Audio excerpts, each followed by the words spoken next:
Well, I don't know what's really going to happen today, but I'm going to try to do something crazy. There may be a little bit of a few minutes lapsing between changes of scenes of trying to make this all happen within one sitting, but I'll do my best. Voila. Today I have at the donor body was a R40 mint, still wrapped up, never been used in like 15 years or whatever it was, however long it's been sitting around. And I'm going to take out the ribbon, take out all the wiring, and right here is 30 inches of pure silver wiring. And I'm going to be replacing the silver wiring all throughout the microphone. So a little bit of I don't know if I'm going to be able to get this done really, but I'm going to try. So the first thing I need to do is open this mic up, replace the ribbon inside, and once I've got the ribbon sorted, I know, right? What's up, Paul? So once I get the ribbon sorted, I'm then going to remove all the wiring. And then, like I said, this is about, let's see, this is 9 inches, 6 and 6. So that's 12 plus 18. If that's correct. Am I counting wrong? Yeah. So that's 9 inches, 9 inches. 6 and 6 is 12. So that's, I don't know, what is that? 18 and 12, 30? Well, 30 inches then. Maybe that's 2.5 feet almost. Anyways, I don't know if I'm going to be able to get this all done in one sitting. I'm going to try. I do have a lot on my plate, but I also love doing this and I want to have fun. This microphone, like I said, came from a donor body of a mint, brand new in the box, wrapped up R40. No, 44. No, I think it's R40. And what I love about these ones is that in some ways the magnets, or I don't know what it is about these, they sound a little bit more old school than the new ones. So I thought this would be a great donor body. Joey, what's up, Joey? And like I said, this is could be a big failure because obviously when I make these mics, it takes some time, and I do these in the privacy of my own studio. So if I make any mistakes, so today I just kind of woke up, had my coffee, had a good breakfast. I have a lot of ribbons still to do. And I know usually I check in late at night tonight. I probably will be back later on this evening. I've got, I think, 3 fatheads that came in. Another R80, which is an older version. Not like these ones, but kind of what I think they were making a copy of an N22. So yeah, I got a lot to do. And I've got bands, I've got mixes. Oh my God, I've got it all going on. But as you can tell, I'm feeling better. I don't sound as stuffy and messed up. That really screwed me up for almost a week last week. And it was really tough, man. I like waking up and wanting to kick ass, but you guys kind of got me through being sick. So anyways, I wanted to talk about this microphone. So this microphone, the donor body was a Mint R40. And these are the older MXLs. So I got it, and I'm about to do everything about it. And I will say that the color is cool. It was an automotive paint that I got a long time ago. I covered I think it was old, I think it was a mic is referenced as a 666. So I kind of did that, but I saw that I had this paint. I just love the fucking green. So I thought green, silver. I'll call it my green Monalishi. And this will be the 6th one I've ever made like this. The one I made last week sold to my homie up in Tacoma, Washington. Super pumped to get it. It's gone. And then after it was gone, I was just kind of thinking like, fuck, man, like I have some silver that I'm going to give to my buddy. And I still had enough footage to do a few more of these, which I don't know how many more I'm going to be able to get done. So anyways, let's see here. Juan Hernandez. Juanito. What's up? Let's see. I see you. You know what people always ask me? I don't work on condensers and I don't work on dynamics. And the truth of the matter is, I probably could, but I feel like my strengths are in this right now, and I've invested about 4 years or 5 years into ribbon mics, and I don't want to spread myself thin on that. I do have friends that build mics all the time, and I do have other friends that buy, and this is unsaid, but I think Bee's Knees out of Australia is probably a source of a lot of people that build custom mics. They buy their capsules from Bee's Knees and they build these custom mics, and I think, or transformers or whatever you need regarding building a microphone. I think that's a great source, and they're in Australia. They're not out of Berlin or Germany, but I think people are leaning on that. So when it comes to condensers and kits and stuff like that, I haven't dived into that too much. I'm not saying I never would be into that, but I kind of just want to work on my strengths right now, which I was trying to learn as much as I can about ribbons, and I want to do a really great job. And I'm actually about to come out with my own ribbon mic. I realistically think by NAMM next year I should have it done, and I'm hoping that maybe sometime in the next month I'll get my first prototypes back. We're just about to go into fabrication of it. It's all made in Southern California. And it's not going to be a ribbon mic like this. It's going to be really special. It's going to be somewhat in between a Buyer 160 and a BK5. So it's got a lot of things going on with it. But luckily enough, I believe we're going to be able to get it manufactured here. I will say it's going to be a design that no one's ever seen before. I can safely say that, and I know I'm going to get ripped off as soon as I come out with it, because everybody's going to go, oh, fuck, that's cool, and then you're going to see a bunch of mics like that. So I think that's going to happen for sure. And I'm also getting a patent pending on it as well before I even can show any pictures of it. And so a lot of things are going on. The transformers, I am trying to source out the transformers right now. Possibly, I've already spoke with someone that's one of the wicked best in the pro audio hardware company. They're considering on making my transformers, which once again, hopefully it will be made in the US. And of course I have alternates of Jensen's and Cinemags, and of course I could just throw a Lendell in there, which these are all great names to put on that. So anyway, so let's get to this mic. I don't know how I'm going to do this really.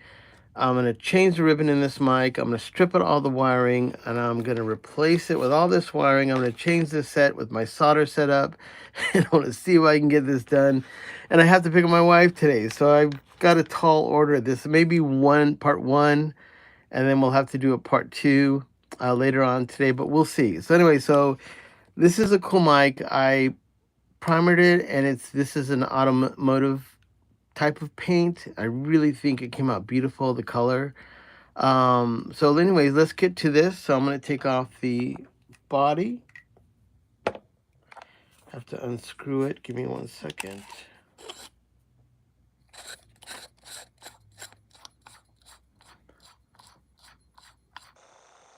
And we're going to do a Manny custom mic. Now this mic, my theory is this.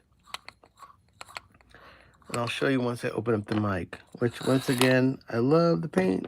Came out so fucking good. Yes, there it is, a little Manny job right there. Automotive paint on a cool microphone. It looks beautiful when it's all together, and I think it's going to sound even better knowing that it has all silver inside. So this silver wiring I'm using, I've already kind of got the tips ready, so just won't have to waste that much time. It's really, really thick, and it's all silver wiring. I mean, it's massive. So, and I remember when I was talking about these microphones, about what I love about them is that there's a little bit of length between the ribbon and the transformer, and I think the length of the wire has a lot to do with some of the low end and the sound. So as you can tell, this is probably 3 inches, and I'm going to replace that with 9 inches of silver wiring. So I'm going to wrap it like a snake. I'm going to interwound it so it helps with noise when the ground and the positive are wrapped around like that. So once again, I'm going to put 9 inches of wiring in between here and here. and then the grounding is going to be 6 inches of wiring that's going to engulf the ribbon. So you have, when you see old microphones like Cole's and you see a ground wire, I'm kind of doing my own thing. I actually, let's see, do I have them here? When I built my own microphones and I had prototypes, I had all these cool little clips, and because I never knew what I was going to do, so I just wanted to be really creative. And I found like my cogs for my corrugator. I've got all these really cool little parts that let me put screws in them, so I've got them, and I've already made them into the way I want them to be made to work on the mic. So, for instance, that's the part, and then I made it into that, which clips on to the ground. And then I have a little part that was like, let me see if I got the whole thing. Where's it at? Don't lose that. Where are you, motherfucker? Oh, I already cussed. Son of a bitch. I did it again. Where are you? Oh, there it is. So once again, these parts that I would buy would look like this. They'd be a full part. And then I'd clip off an end. And let's say I'm going to do 2 screws in the ground, then I would use it. So I've kind of got these custom parts that I bought that were made for movies, projectors, airplanes, cameras, whatever they were. I've got all these miscellaneous parts that I make into my custom parts that are going to attach this silver wiring, which is pure silver, into this microphone. And then that's kind of my Manny thing. I've made 6 of these. This will be my 6th one. The last one I just sent out, I tested it. And all I can say is that, oh my God, man, the sound, the upper frequencies, and the smoothness using silver wiring is pretty crazy. Um, Joey, you know what? It's kind of the same technically. It doesn't really seem any different, except this wire is so heavy duty. Um, these microphones come with Mugami wiring inside, so that's great. The only thing that I'm going to keep Mugami is connecting this to the transformer side. They kind of do a redundant little, one-stop shop. The transformer goes into this little plastic plate, and then this goes into the plastic plate. I'm going to keep that because that's still going to add even more length. And what I believe and my feelings are is that the low end the low end is improved by the longer cable. Like I said, this is a happy mistake because they load this up with other kinds of electronics, I'm sure. That length and that room in there is I'm able to put at least 9 inches of extra silver in the inside of that. The silver wiring that I have here is old school from the 70s.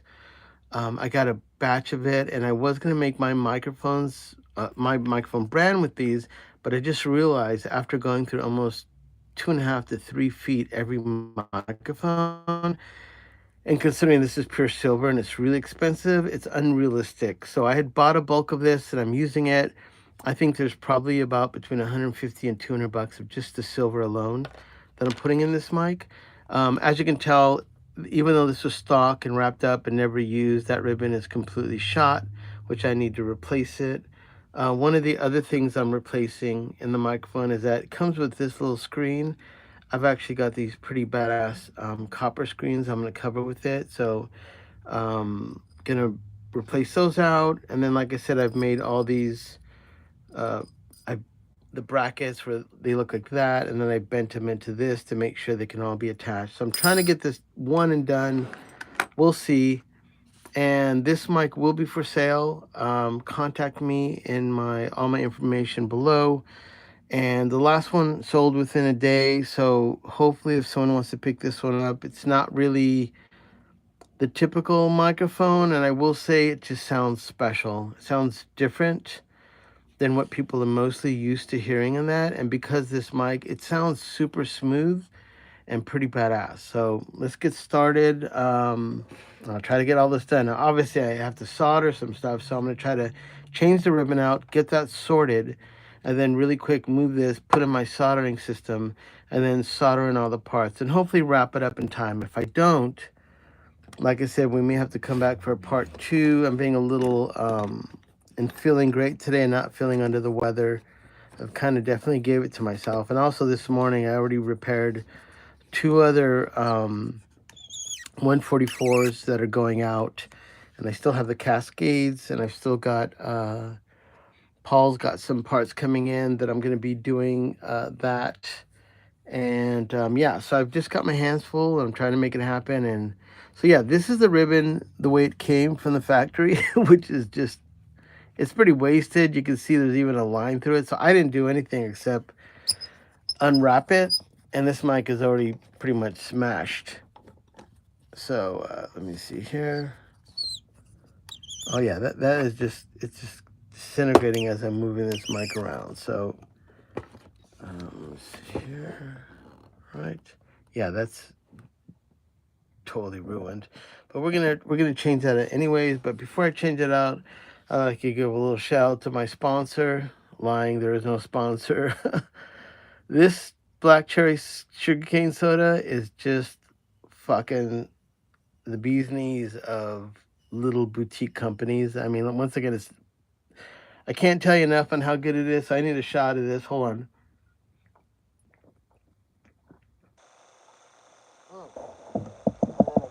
With a little bit of my Dopo Chico. Come on. Hold on. Get my power going on here. This is my power up. Mm.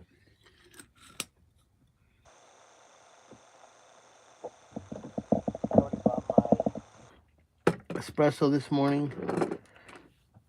Well, I mean, I bought it and then I made it. I was out of coffee, so went to the store. They didn't have my Don Francisco, but they got this other brand. I forget what it's called. It's green. I think it's from Mexico, maybe. I don't know, but it's really good. Definitely gets it done. All right, so let's get to it. I got a lot to do. You guys have a lot to see. If you can stick it out, this is going to be a ribbon mic that I've pretty much from the ground up rewiring. It's going to be green. I call it my green Monalishi. This is the sixth one I've ever made. And the design comes from early on when I was making my prototype, and I hadn't even worked on ribbons before. I just kind of did this all the time, and I practiced doing this setup, and I really liked it. So when I started refurbishing some of these newer mics, I forgot about it. And then I think my partner in Hawaii, Dimitri Marmat, she has a studio out there. He's my partner at my microphone company. He had asked me if I could make him one out of silver, and I think I made him two, possibly. And when I plugged it in, I was like, oh my God, this thing sounds fucking great. So sparked my memory again, and then of recently, once again by accident, someone had asked me to make him a mic from the ground up, and they sent me a donor body, which is the same as the one I just have. It was an R40. And they had repainted it, and they said, hey, just put whatever you want inside this. So I started making it out of silver again, but my silver was just on the top. I didn't do the bottom. And when I finished doing the top part of the microphone, he wrote me an email and said, hey, man, I want to cancel that. Times are tough. And also at the time, I think I'd moved my studio, so my time frame of working on the mics was not its best. So I'll accept some of the responsibility of that.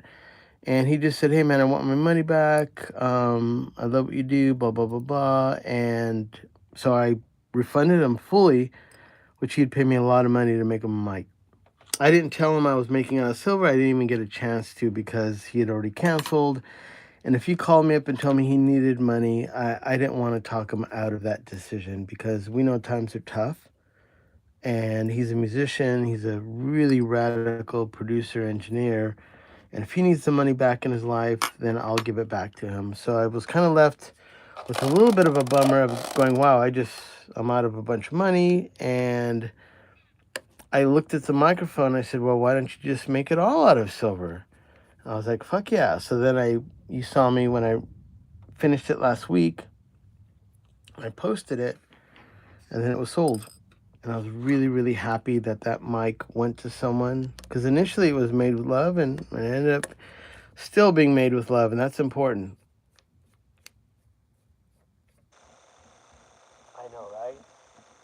Well, Paul, you do have two 44s. I will say, you've got two already, man, and that's a wicked combo right there.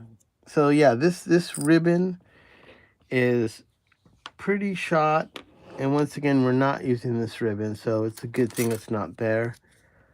And I'm going to just pull this out, get rid of this. Yeah, so yeah, that's, and once again, this is really an older one. It has a little bit of a snap to it, which that's the part that makes me feel like, is that really all silver? I mean, aluminum? I don't know. Whatever the case is, it's no good to me now as it sticks to my fingers.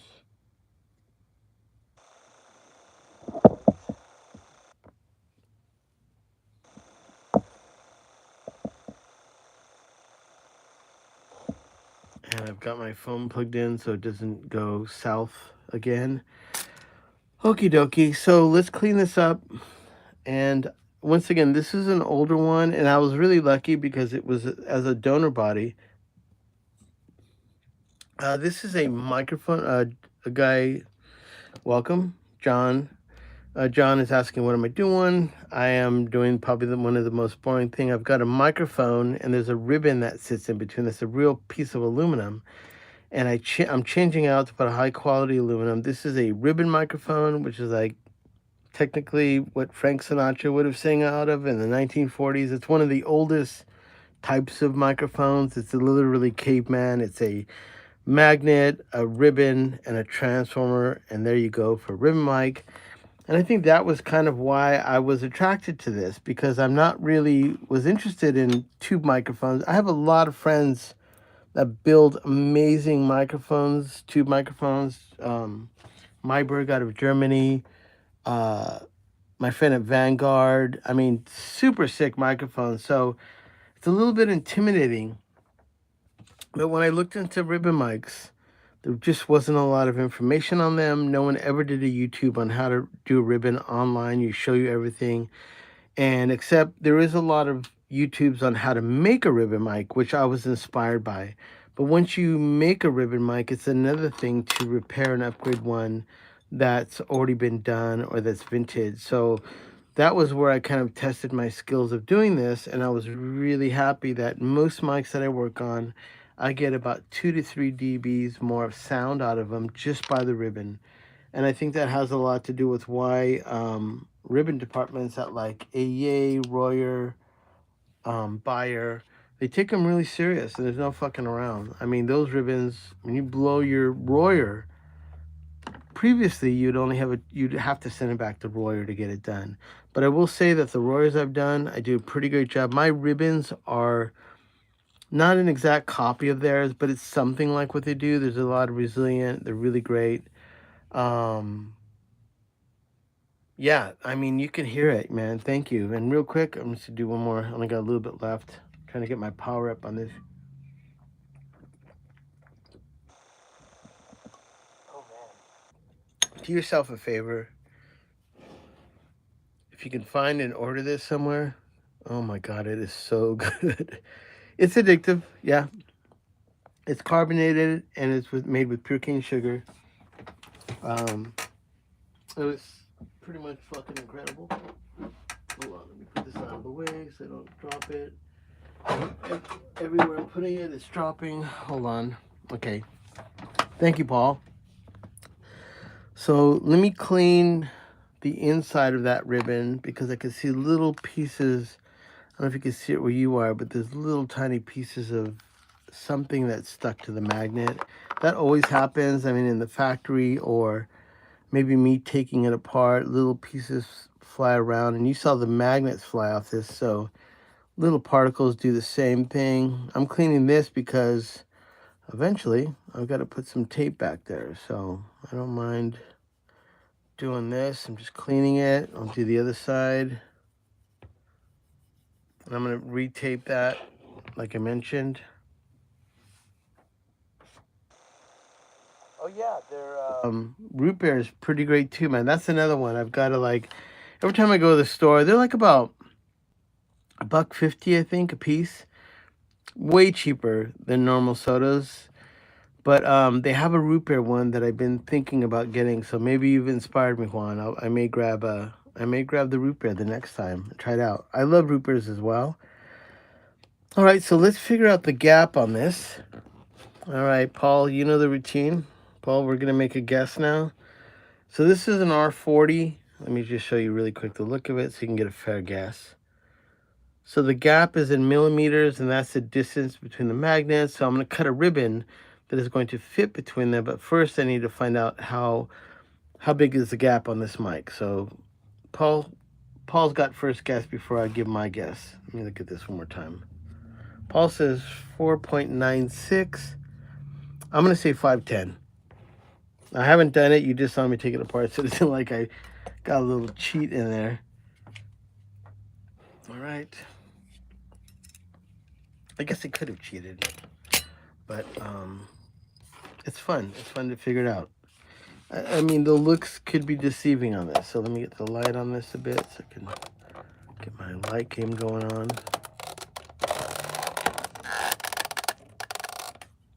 All right.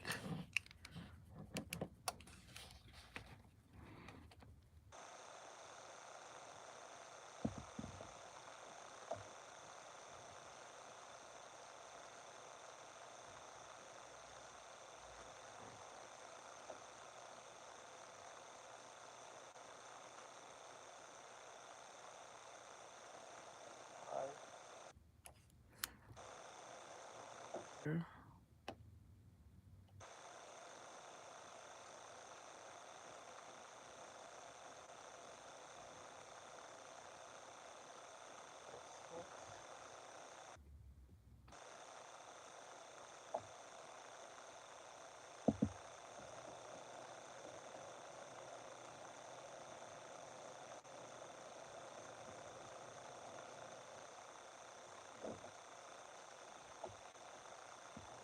Is screwing up again.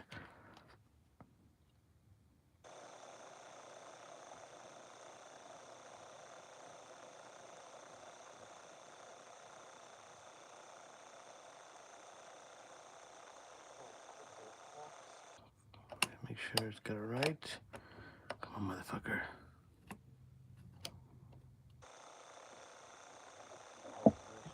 Oh, so hard to get the magnet in there. I mean the.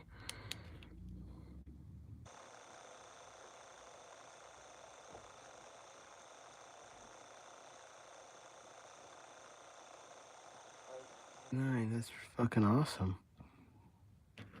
See the top.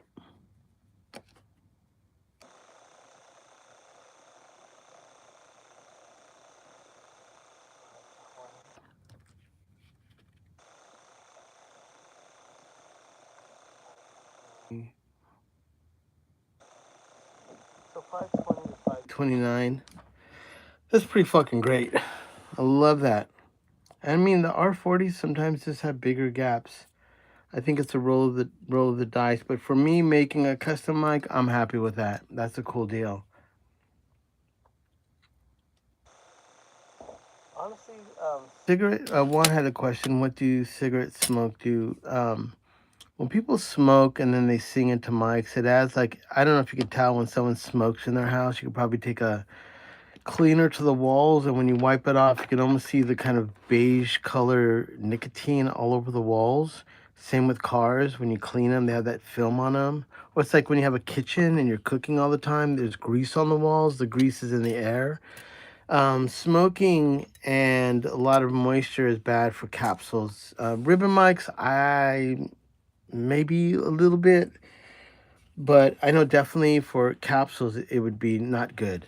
Not good for that stuff. You know, oil. That's why when I built this studio, I have a kitchen area to the left. I don't have a microwave in here. I have nothing that people can, I mean, people can maybe eat in here, but I didn't want anything to be cooked because that oil travels through the air and would end up in this area for sure. So yeah, I wish I could have a microwave, and I wish I could have that possibility. I still do. I have an area on the other side of the studio. I could probably do that, but I don't want to fool around with that. So let me see. So at 529, 520. Let's see here. Hold on a second.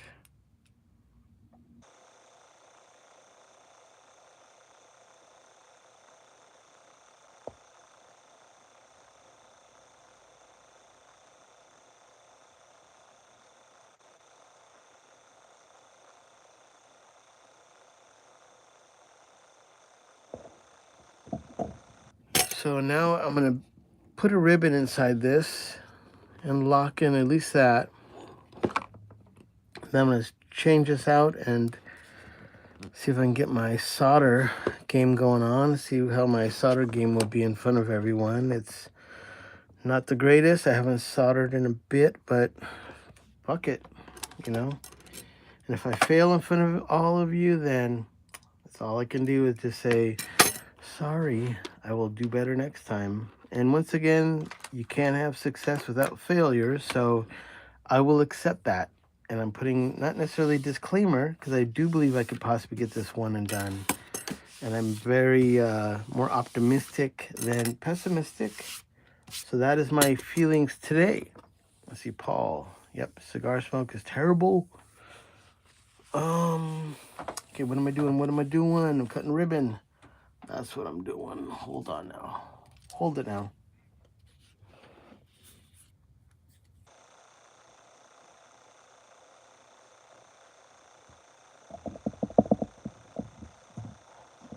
It's kind of like I have this weird kind of OCD thing. I have to like, everything's got to look the same. It's got to feel the same. It's weird. I don't like it. It bothers me, but what can I do?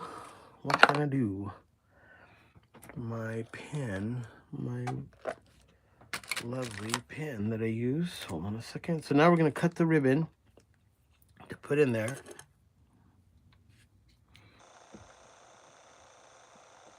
This mic will be a special mic because it's going to be pretty much hand built from the ground up. All the wiring will be replaced with pure silver wiring, which is insane. Probably about 150 to 200 bucks worth of silver goes into this mic. I think the sounds sound different than normal wiring. It's a lot, the upper frequencies are way smoother. Drums, cymbals, just, it has a sound. I love it actually. And if it was affordable to do and I was rich, I would probably put silver in all my mics, but I just don't think that's going to be realistic. So when I was making my custom mic, I ended up buying a good batch of this. And then as I realized that as I re-ribbon the mic the way I wanted to do it, I'm using up close to 3 feet, and that just wasn't going to last me long. Even though I bought a boatload, I've already made, this will be my 6th mic, so 6 times 3 feet, I've already gone through a massive amount of silver to get that done. All right, so let's cut this.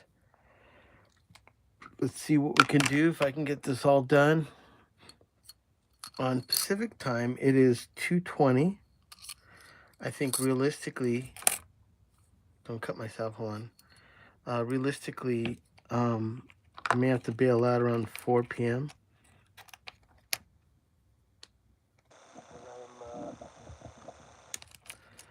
Having a little bit of a shuffle here with my good razor blade. Hold on. I don't want to cut myself. I sliced my thumb the other day. It was not fun.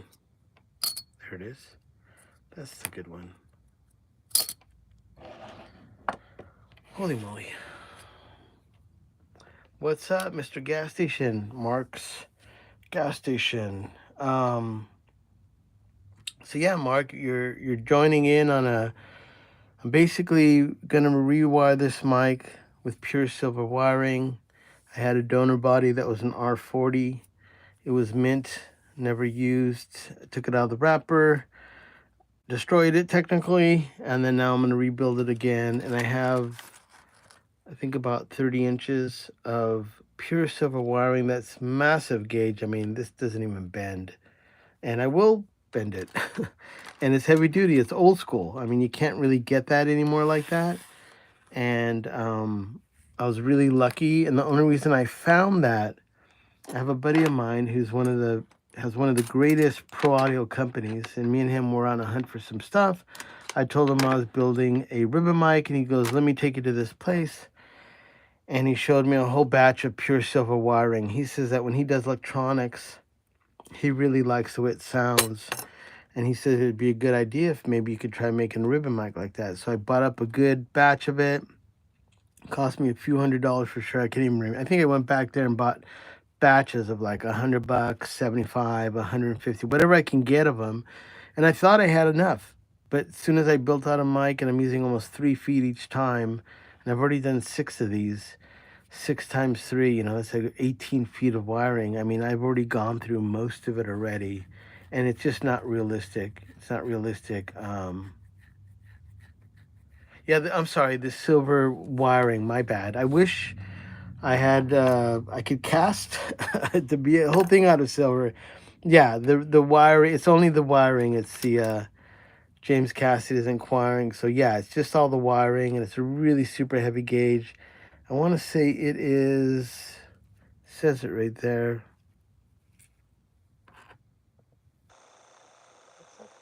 Gauge.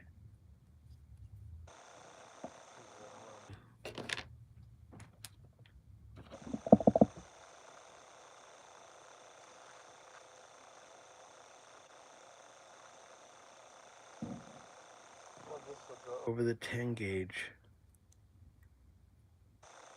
Yeah, so that goes over 10 gauge, and it has a bunch of this silver wrapped around in there. So I don't know what the exact gauge. I guess I could find out right now. I want to cut it. That looks like it's 16 gauge.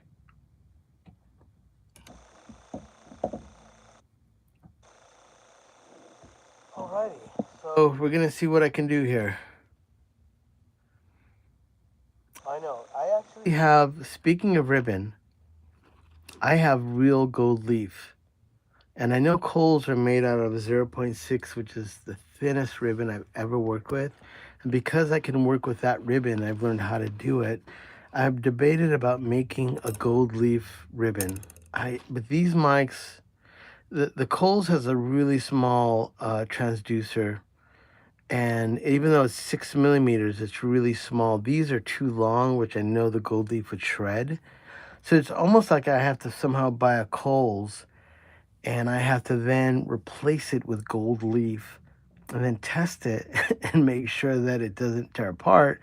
And I have to like test it on some drums and then go back and analyze it and see if it was worthy. Now I can corrugate that stuff to make it a little bit more durable, but I don't know how gold leaf would hold. I don't know anyone in the history of mics that have ever used gold leaf, but I can work with that thin of, even though you see me working with this, which is 2.5, I almost just cut my hand on the razor blade.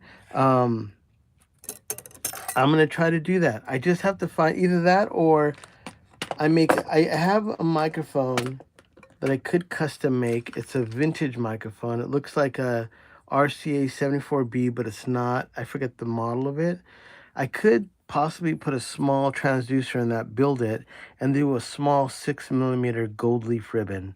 That is an idea. So thank you for James for inspiring me. That's kind of a cool thing. James, went on thinking something was going on, and now that I got my brain going, I think I'm going to try to rebuild that old mic and put in real gold leaf ribbon inside to the specs of a Coles, and I think that could be exciting. That is actually pretty exciting. All right, at hand right now is this, and I need to get this done because we are on a little bit of a time frame. I still have a massive amount of other things to do besides having fun doing this, but I appreciate your patience with me. Now, here's the truth. When I do this for a living and I make music and I do this, man, my social media, I have no issues with me sharing it. But sometimes I'll go to the movies with my wife, and then as I'm walking into the movie, someone will text me and say, "Hey, bro, what's going on with that microphone?" And they just saw me post that I'm at the fucking movies. So it's like, give me a break. Hold on a second. One time I'm going to the movies, I'll get to your microphone. So it's a little bit of a, or like it's a Sunday night at like 10 o'clock and I'm getting ready to go to bed because I'm fucking exhausted from all weekend working. I don't have weekends off. And then someone asked me, "Hey, bro, like, when is this gonna, like," and I'm just like, Jesus, man, like, that's the only time I get crazy, is I'm really at my end and I've done all I could for everyone. And then someone asked me, can they get something more? And that's what just drives me crazy. It is my little thing. I've been trying to be humble about that. And that is one of the biggest things to overcome when you do this. I have a friend of mine that got into rebuilding pedals, and everybody loves using him. And I remember seeing his post where he has to say, like, "Hey, I'm going on vacation with my girlfriend. I'm gonna be out of town for 2 weeks. Da da da da. Da. And it's so funny. You have to do that because if he doesn't, he will be on his vacation and he will be getting messages saying, "Hey, where is that? Did you ship that? What you do?" And I know it comes with the business, but it is the worst part of this is that. And that is just something you just have to accept. That is just part of it. And I do my best. Like, I'm always not ever trying to be a snapper at anyone. Let's see, John Foray, gold leaf will disintegrate. I know that is true, but like so does 0.06, which you put in coals, but you have to corrugate it. And when you corrugate it, there is a process of adding strength to the ribbon. So I'm not sure how gold leaf will react. I just know when I do coals, that almost disintegrates looking at it. And I'm thinking gold leaf can't be any thinner than that because coal microphones are zero point 0.6. This is 2.5. So that tells you how thin it is. And I think if you buy gold leaf online, I don't think it's going to be thinner than that. I mean, 0.03 maybe? I have no idea, but I can work with 0.6 and it can't be as bad as that. And that's fucking almost a nightmare to work with. But also, let me cut this right now. Hold on. I gotta get my light game going on. Get weird when I have to cut the ribbon and I can't see what I'm doing. Okay, I don't like the way that feels. Let me just move this. There, it's better.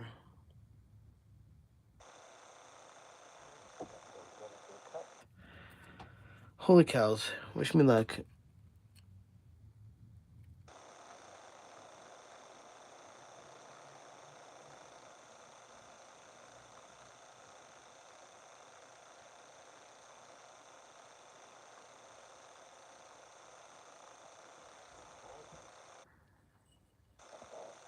Yeah, I didn't even know about that. Yeah, let me know if I don't know what it's made out of technically. I guess you're right. A lot of hobbyists use it. I got my gold from my aunt in Salt Lake City. She does antique jewelry.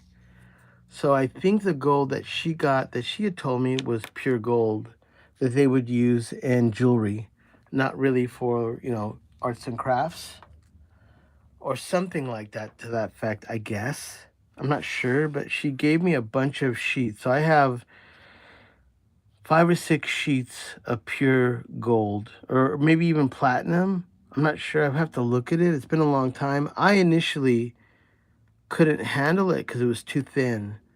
But like I said, now that I've been doing a bunch of coals and I've got it, I feel a little bit more comfortable to make an attempt at that. But I just don't think I don't think you can make it any bigger than what would fit in a Coles microphone because um, I just don't think it's durable enough to have that length. Let me put this on the ground. Hold on. I'm going to switch out, put my corrugator back in. But that isn't, I'll let you know.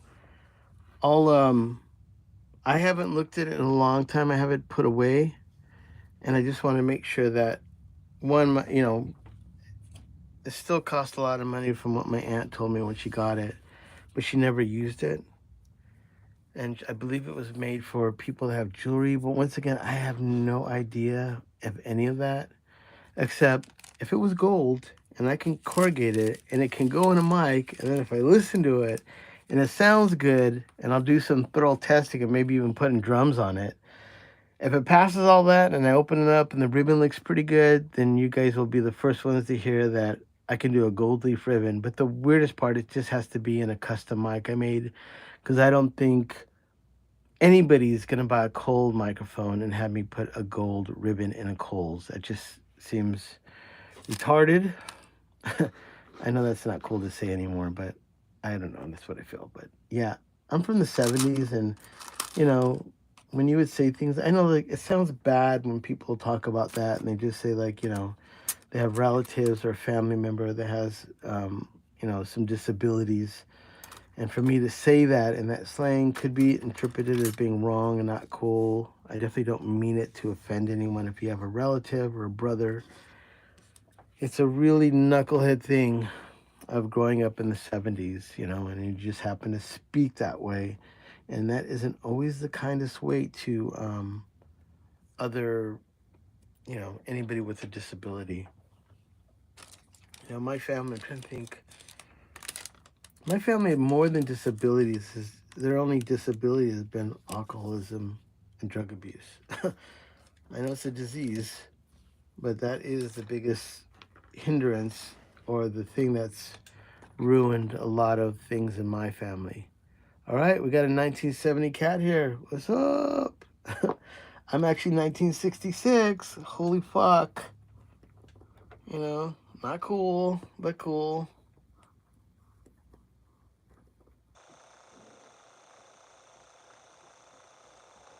Getting this ribbon paper fucking off this thing. Please don't apart. I mean, please come apart. My bad. All right. Ooh, thank you.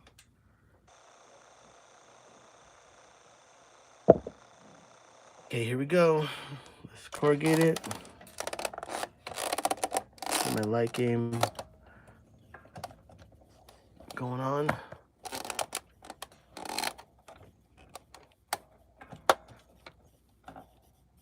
Give me 1 second to go anywhere. As I do these long videos, I do have to every now and then check my text messages from my wife or people getting hold of me. I do have a studio. I do have some great records coming up that hopefully I can share with you guys soon. I have my own band.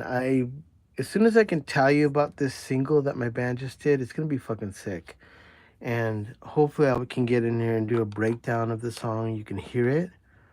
It's my band, the Chavez Ravine. If you see the Manny Mike Lockers and the Manny Mike Locker theme, that's my own band. I sing, I play guitar, I produce.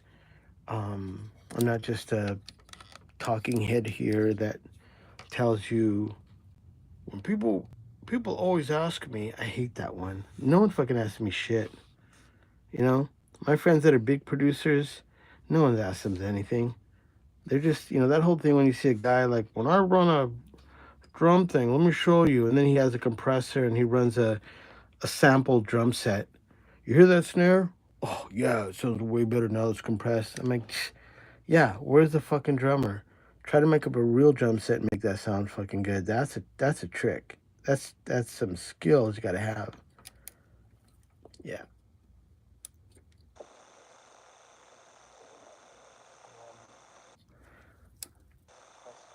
Lacking right now. Hold on a second. Come on, my skills. Come together for me. I got some people watching.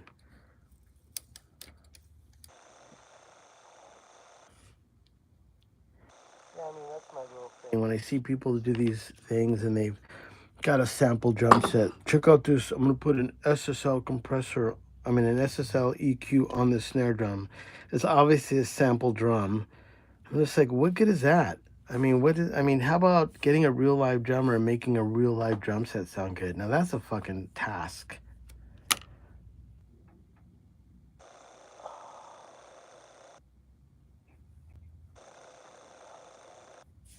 All right, so we need to get this into the microphone. Where's the microphone?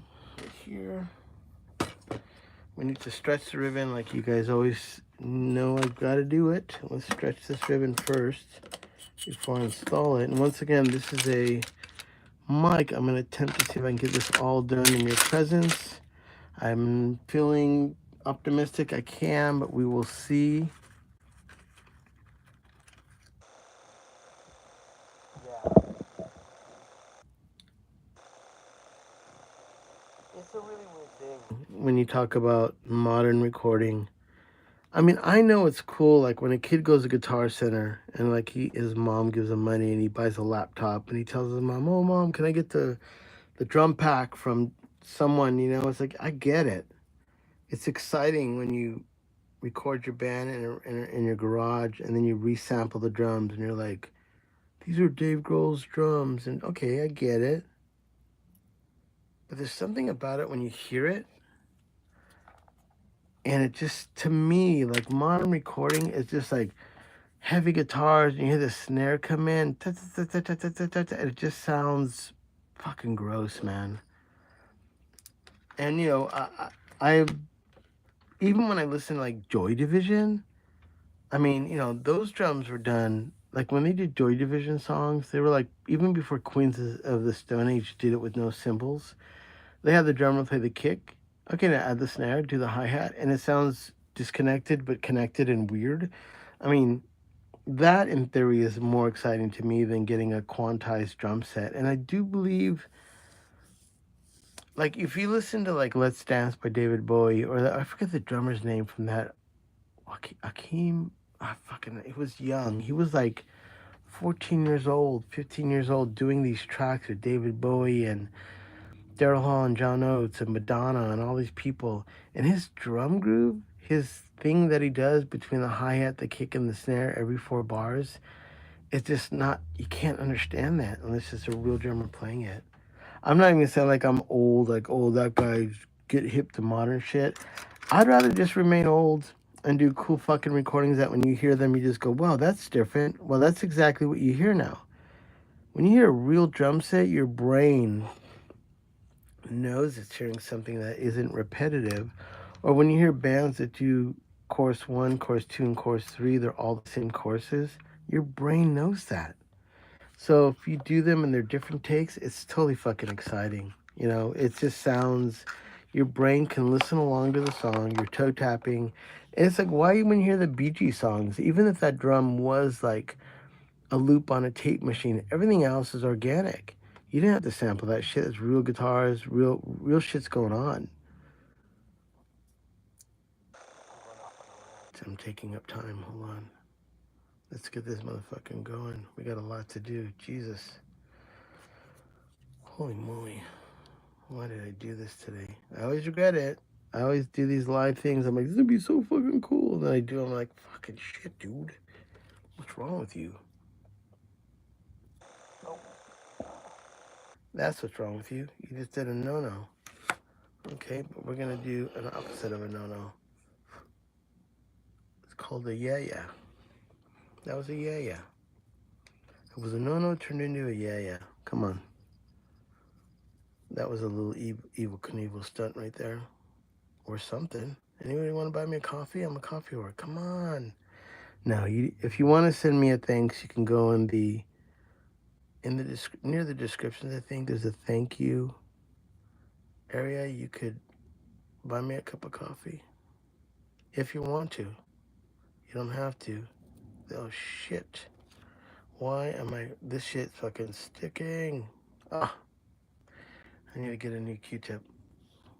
Son of a bitch. That tag is too long.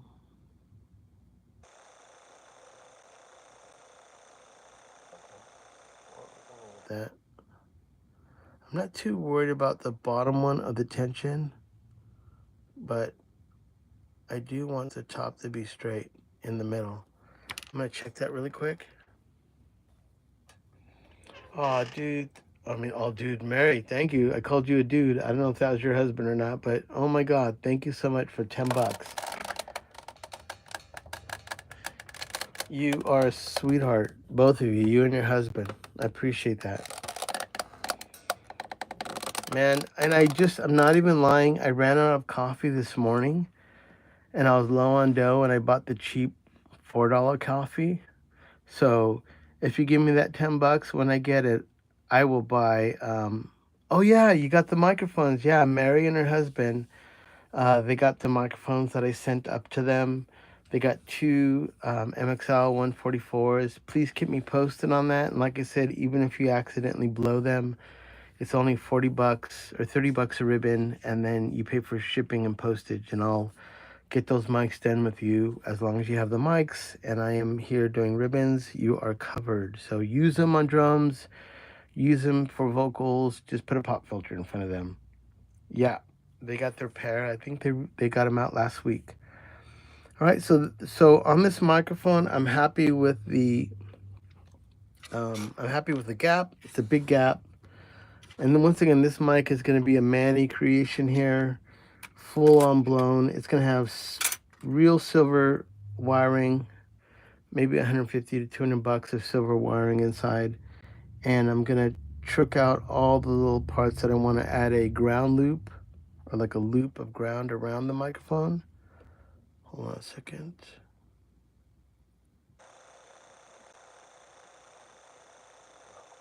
When I start tripping balls when I gotta do this shit. Right, thank you for that money. So, like I was saying, I was just low on dough this morning. I couldn't buy my Don Francisco. I only had $5 on me, so I went and bought this kind of off-brand. But I actually like the way I forget what it is, a green espresso. But YouTube usually sends me money around the 20th or the 21st. So all the money that you guys send me, which I think this month it equals close to $237 or something like that. And I know that sounds like a lot, but if you break it out per week, that's about $50. And you know how it is when you go to the store, man. You drop $50 on, I mean, I'm just gonna buy waters and coffee, and then I'm out of I'm out of dough again. But I tell you, man, I appreciate it. It helps me. Thank you all. And I'm not even lying. I don't make any money from video watches, really. Yes, if you buy my mics and I can upgrade them, there is a little bit of money to be made in that. And then if you buy me coffee, but I don't really get paid off of views because of what I'm doing. I'm doing something that isn't desirable. It's not like clickbait stuff, you know. It's just really, really interesting things that I love to do.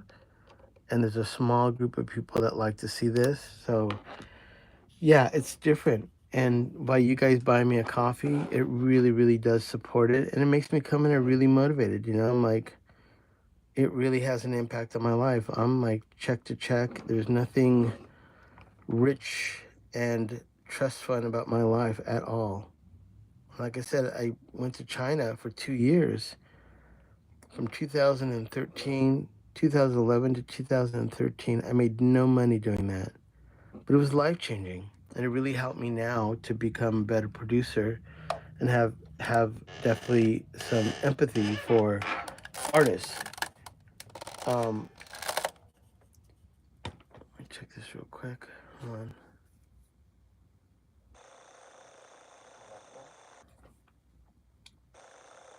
So yeah, you know, the stuff I do is knucklehead shit.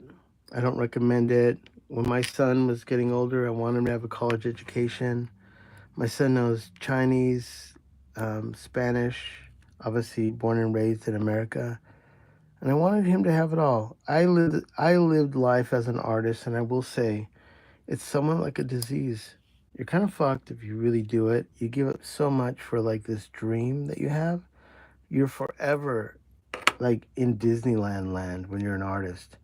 And there's beauty in that, and there's also sacrifice, and there's also sometimes between drugs and alcohol, you die early.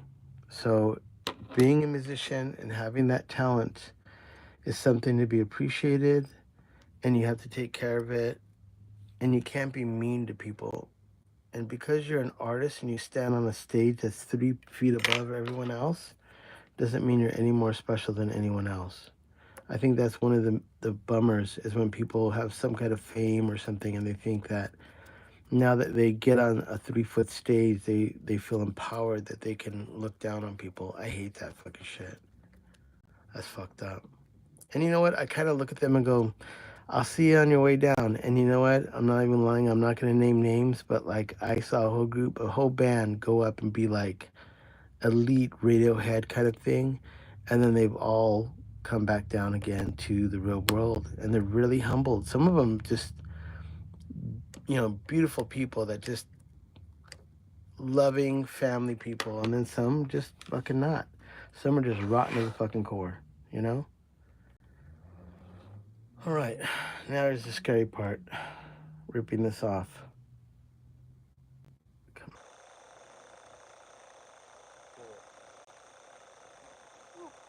All right.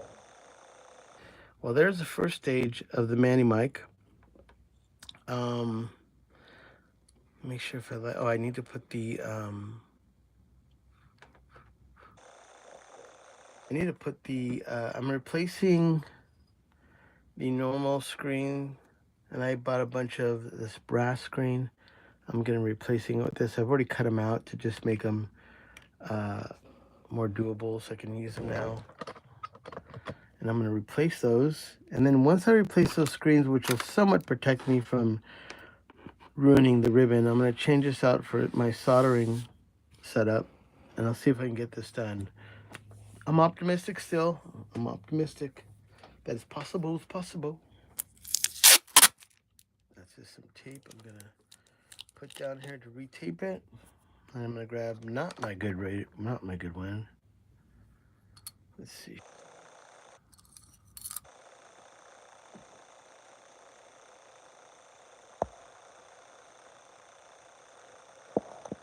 Yep, Paul got a pair too. Thank you, Paul. He didn't have to. He sent me his ribbon mic collection, which we're still working on. It's a work in progress, but when it gets all done, I'm actually super honored that Paul had trusted me with his collection and with respect of that. And he's let me show some videos here on what I've been doing. You know, it's really been exciting to show you all. And then Paul gets to, even though that's kind of could be uncomfortable, he gets to see me do everything. I never have someone come in here like while I'm working on the ribbon. So it's so weird that somehow I do this for you all. It's kind of like doesn't make any sense because you fuck up and you make mistakes and everybody sees you. But I'm really hoping that of all these work that I do, someone will see this. And because I didn't have this when I started, it was so frustrating that I actually knew people that worked at Royer and AEA, and I would write them. And I'd be like, hey, da da da da, man, I'd love to like meet up with you. I'm starting my ribbon mic company. I literally didn't even know.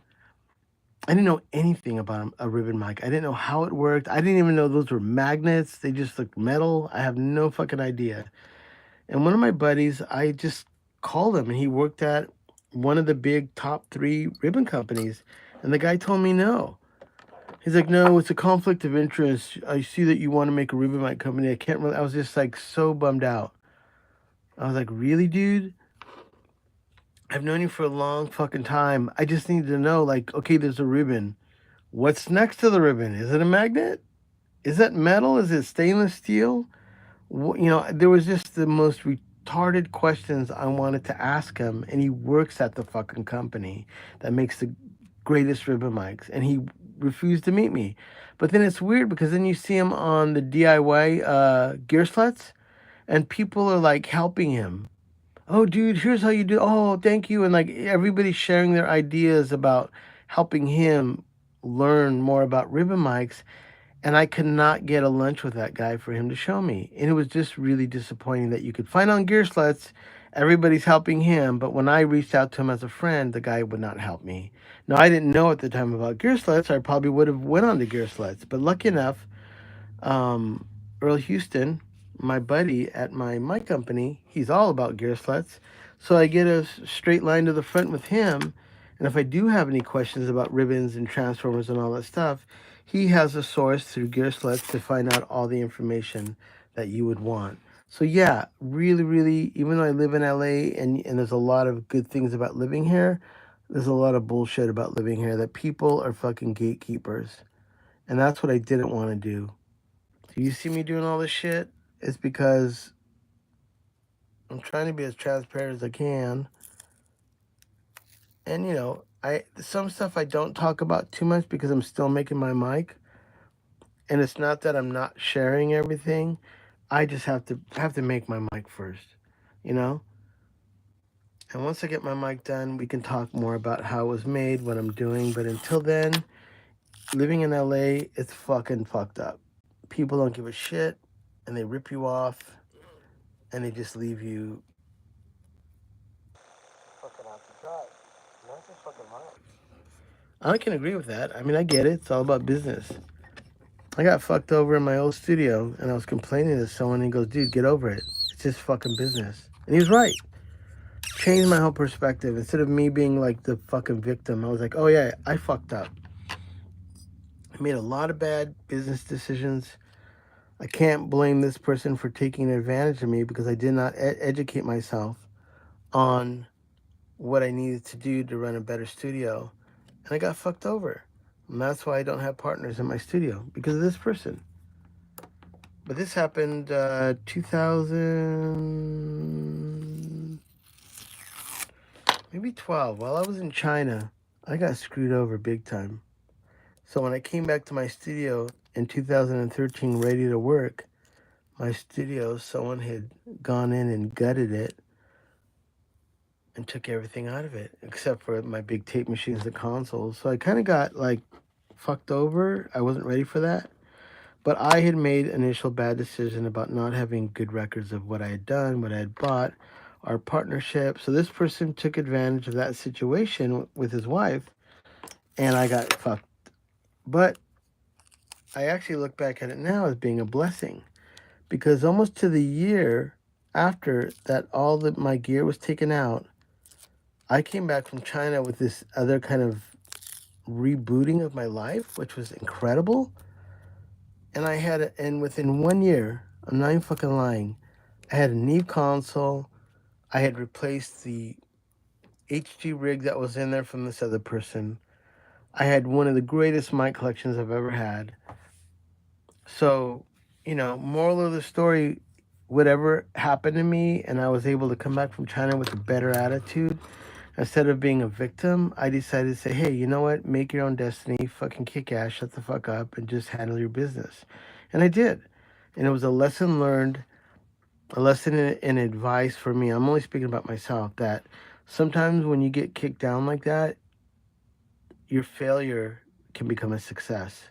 And even though I'm not saying right now this isn't a total success, but I do wake up every day having my coffee, coming in here excited to run into all you guys online.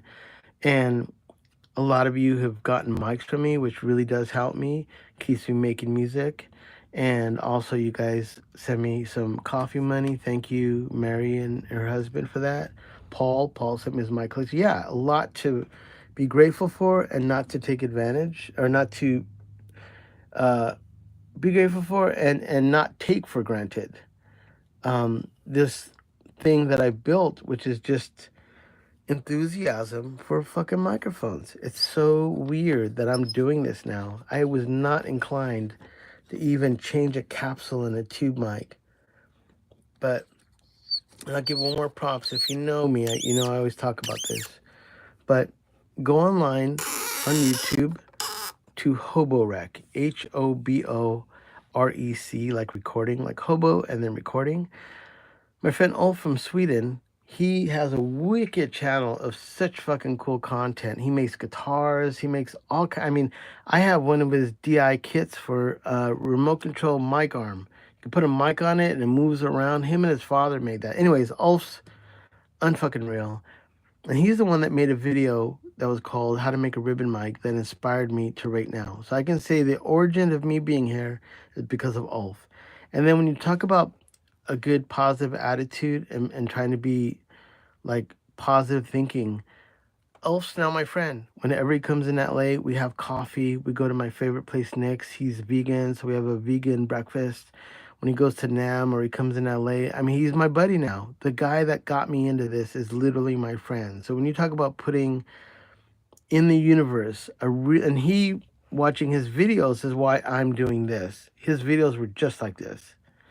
And in return, it affected my life because of this guy being so fucking cool. So speaking of cool, I got to do a little change of set right now. I'm gonna be soldering this and cutting and rewiring. So I'm gonna move this out of the way. So give me 1 second. There's gonna be a little intermission, and while there's an intermission, I'm going to have a drink of my Topo Chico. Hold on a second. So just talk amongst yourself. Take a poop. Take a piss. I'll be back. Hold on.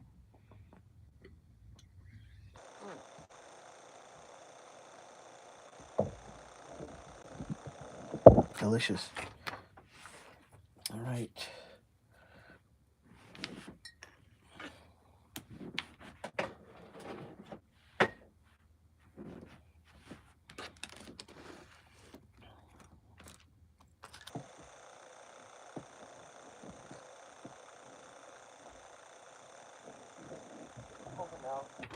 Just getting my soldering kit sorted. I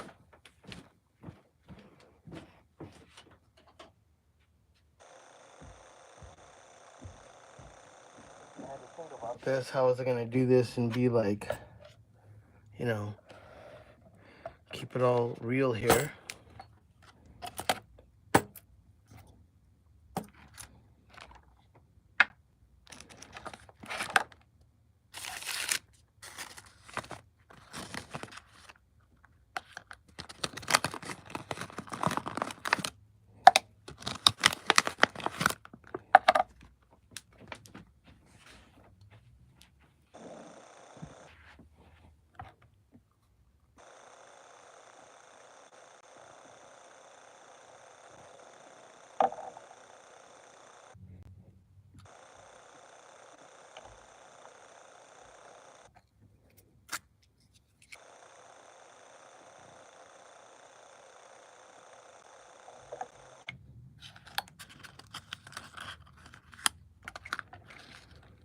Right.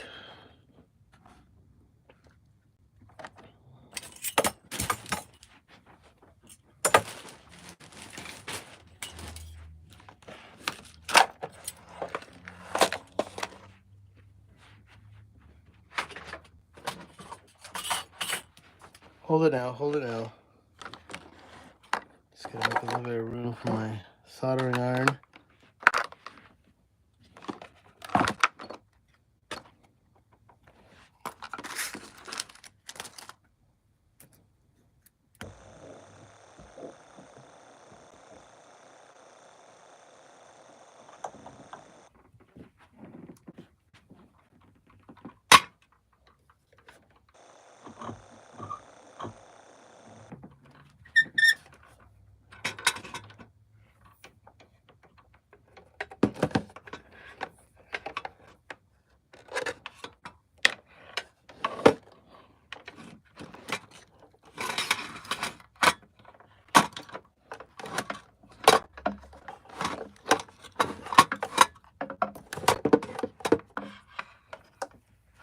Hold it now, hold it now.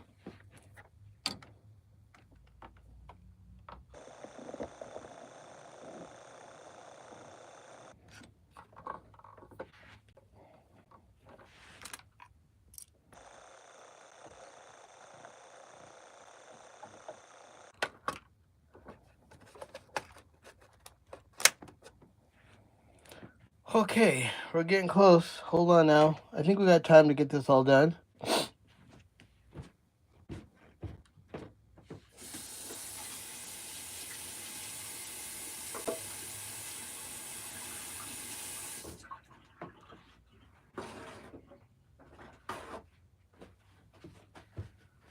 Holy smokes. All right. So let's get started now. My soldering iron is heating up. I need to get my little area organized here. That's part of my OCD. It's got to be looking and feeling a certain way for me to feel comfortable, which is weird. I don't really like that, but it is a fact. I did have some loose soldering irons somewhere. Solder. Put this here. Okay. I think first of all would be the removal of some wiring. Where is my solder wire? Hold on a second. Actually, we'll just use some of this.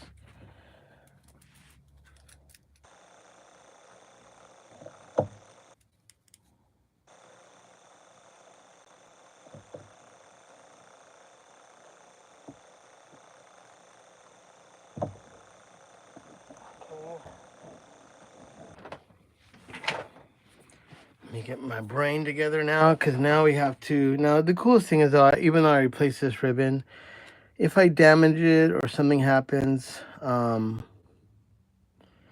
be able to sort this out. And I've already can see something I've got to fix right now. This clamp, I'm going to replace this, so I think I need to redo that tape right there. I need to have access to that to replace it. So that being said,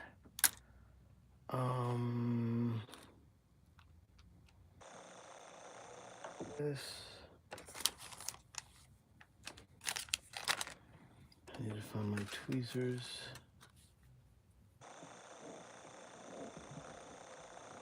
Second.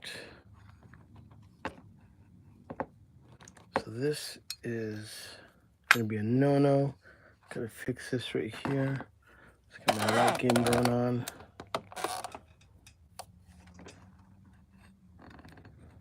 I need to scoot this a hair up. That sucks because I like the way this came out, but we cannot do that.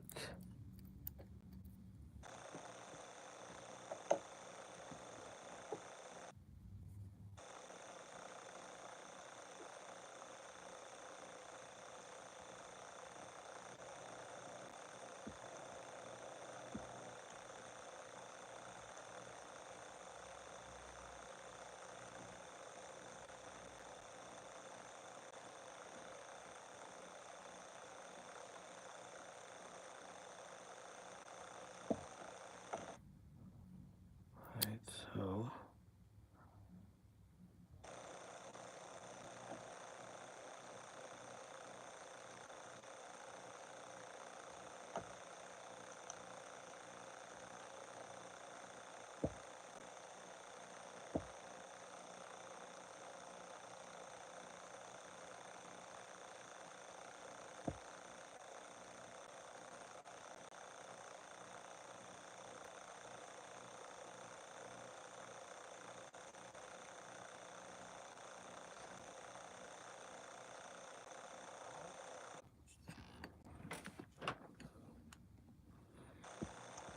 holy moly. I can't believe I'm gonna do this live right now. Not that because I'm showing you, it's just that there's so many fucking things that can go wrong that I'm just like, okay, did you really think this one through, Manny? Obviously not. Okay, I need to move the phone a little bit to get access to my vision to see what I'm doing. Okay. So what we want to do now is I'm going to take off that ground first. Even though I locked it in, I just want to make sure my ribbon's tight.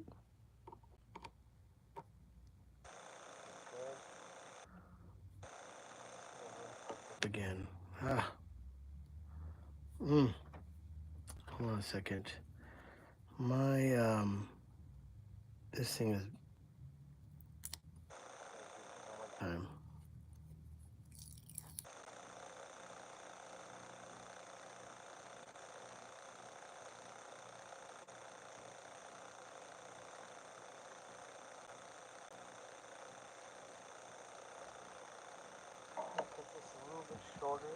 Because I'm having trouble.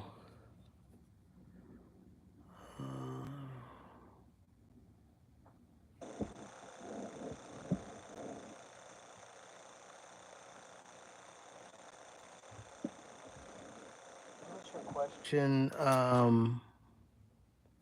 John? Free shipping to, free shipping for, I missed that. Hold on a second. What's your question, John? Sorry.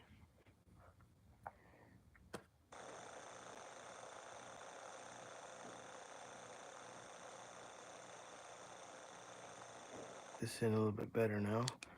I need to have both, I need to have access to both these screws right here. And when I use the stock one, it's totally doable, but I made a new one. I thought I cut it to spec, but it's just a little bit longer. It needs to fit right between those two screws so I can have access to them. So that will do that. Yeah, that'll do it. Not necessarily for sound, these screens. They're kind of more for keeping the ribbon inside the microphone. So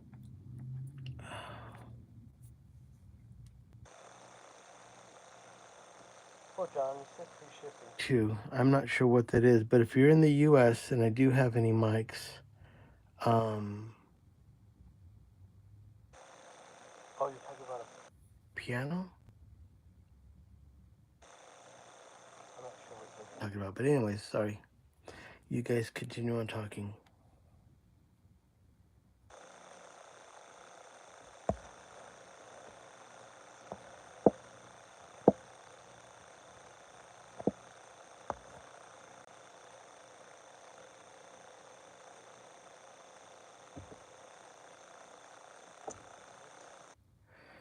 Now we can start on dismantling 2 screws here.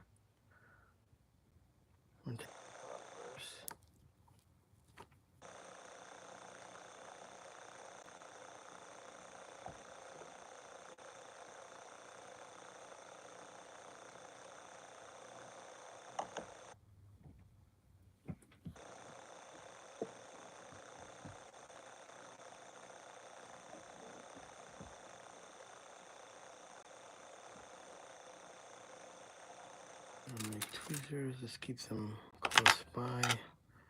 I need them. Where are my ceramic ones? I need them too.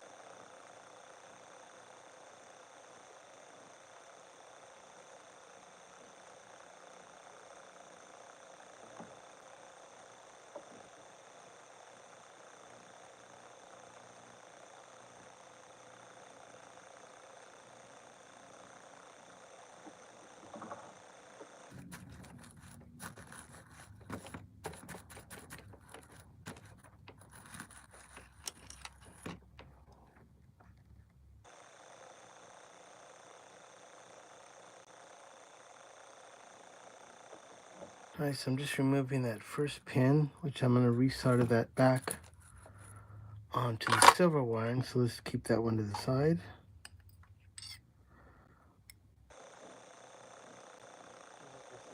Ceramic tweezers I have.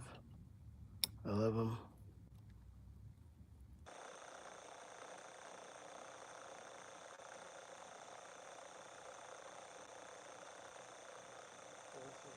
Positive side.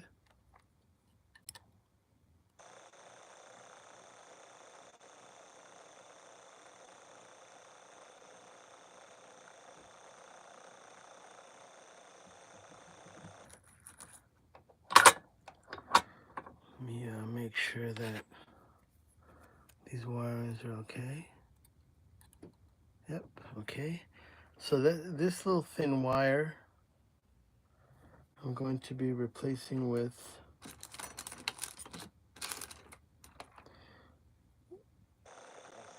of it. Okay, that little thin wire is going to be replaced with that one. So it's like 3 inches replaced by 9 or 10 inches. Positive. Went to the hook right here, so I'm going to now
here. I just got to get all this shit right.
So I've just attached that ground cable, which is going to be going right there, which will be wound up into that area. But I'm not going to get it fully wound yet until I get the other side of the ground going. And I've got one little connection I've got to do that, which is important.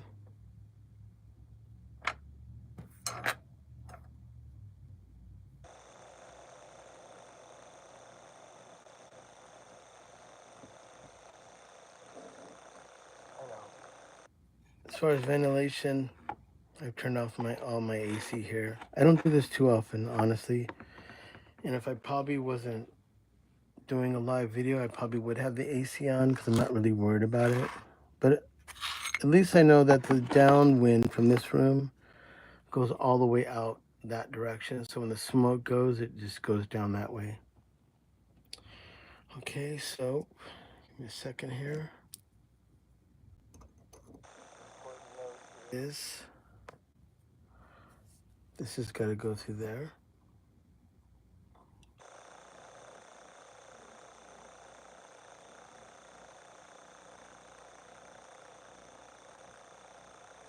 Tweak that a bit, possibly.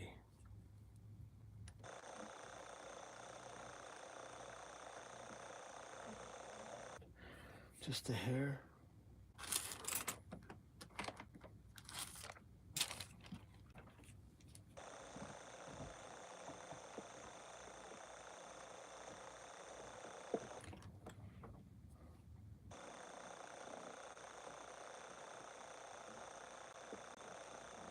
Time.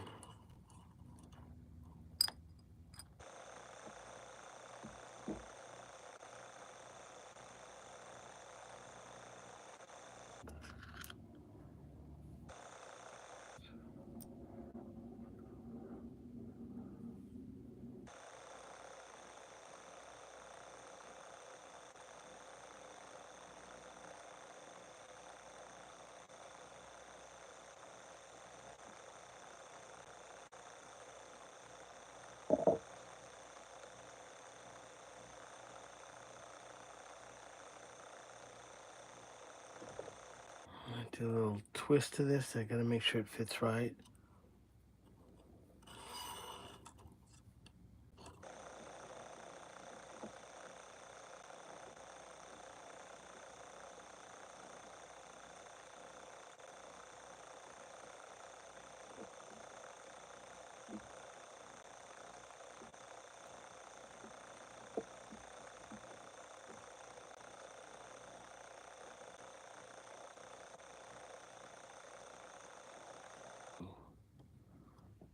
Right now.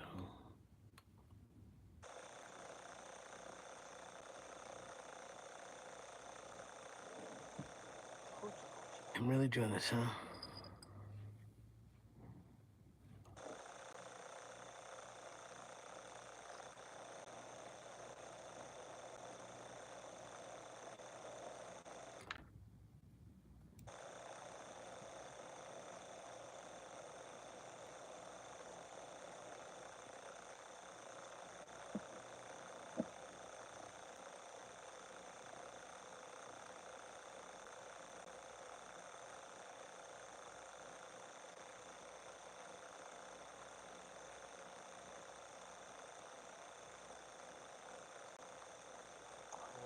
Saying that positive, it's ground. What am I thinking?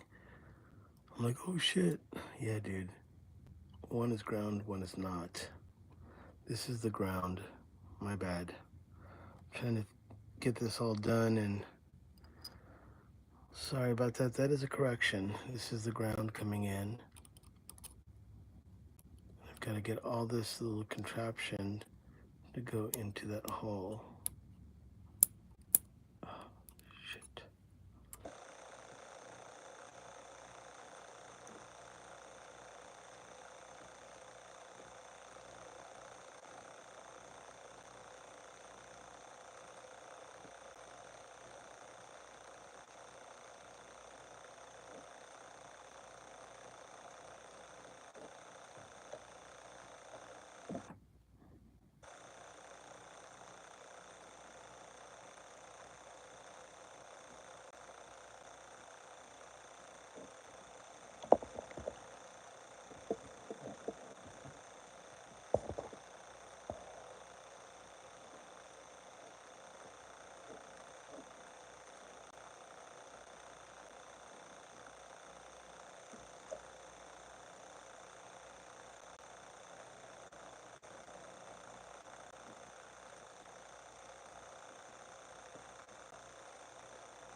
That went in. Holy moly. I know. It's I mean, I don't think this is that crazy. It's just to make it happen, what I want to happen is doing these things. And luckily enough, I have some brackets that I can use. Like, for instance, changing that ground that just goes into the transducer, which does make this ground. I'm actually grounding out the bottom, and then I'm going to be grounding out the top. So I'm going to have another wiring that's going to come across this way. So yeah, it's holy moly, I'm really doing it. So that is good. And I'm not going to connect the this one yet. So what I do is I have it here.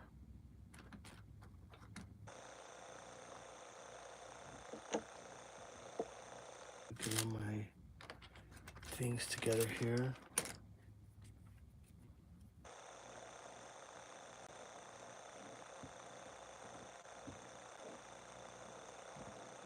I need one more thing. Where are you at? Whew, hold on one second.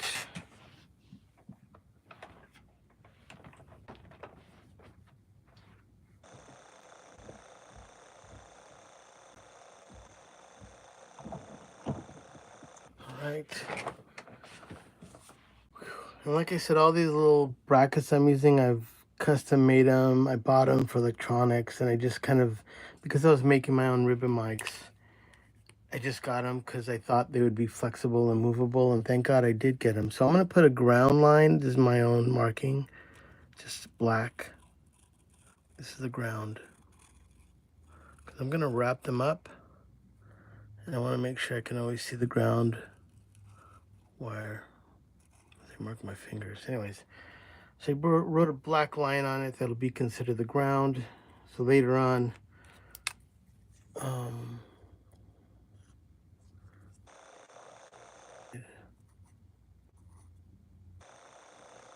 right. So one side's marked on the transformer. I put minus and then plus.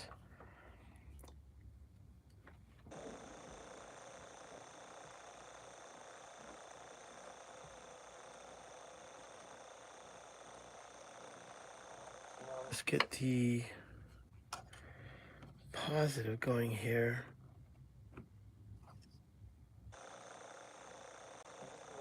That always is risky because I don't want to necessarily ruin the ribbon that was already there. Move what I can. I don't want the ribbon to touch that pull piece because that is ground and this is positive, so I don't want those two to touch.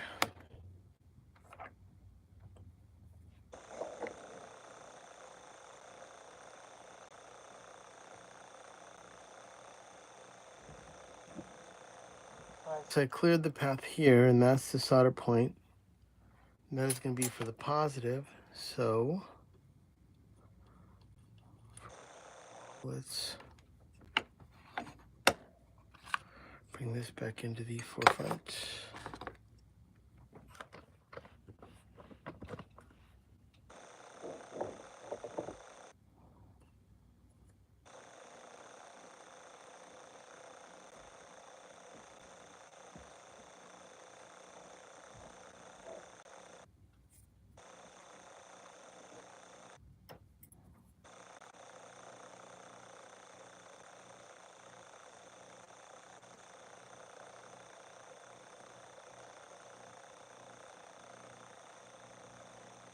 For myself.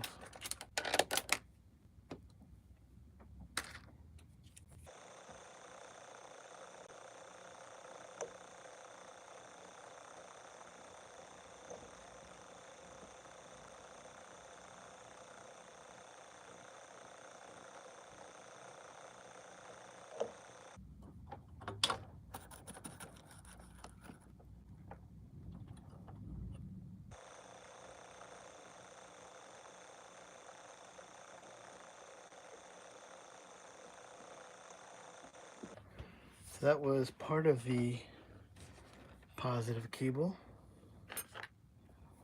Let's remove the other one. I'm going to change the angle of this. I don't want to get that.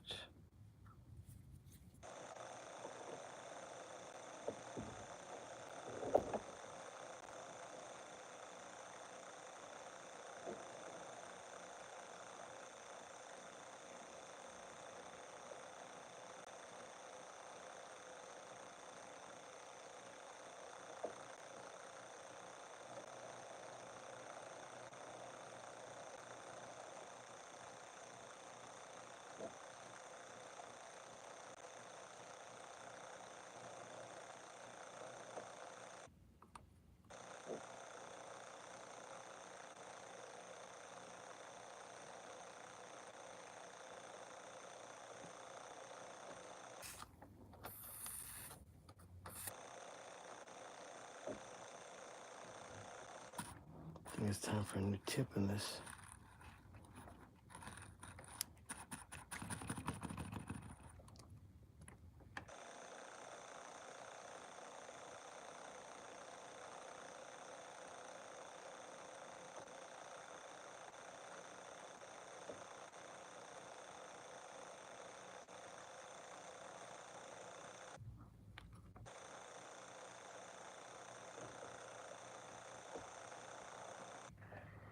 Hoochie poochie.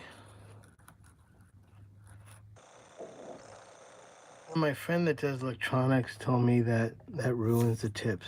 I just fucking hooked up in the wrong one. He says don't use water, and he's one of my repair guys, so I'm just kind of going off his vibe. He says it'll kill the life of the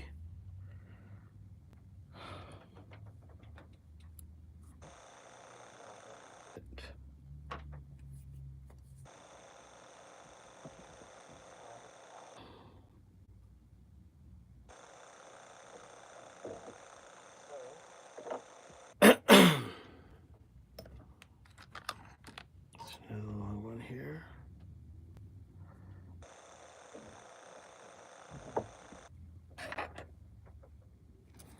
Now I've been using this for a while. I think it's time I gotta replace the tip, but considering that I just winged it.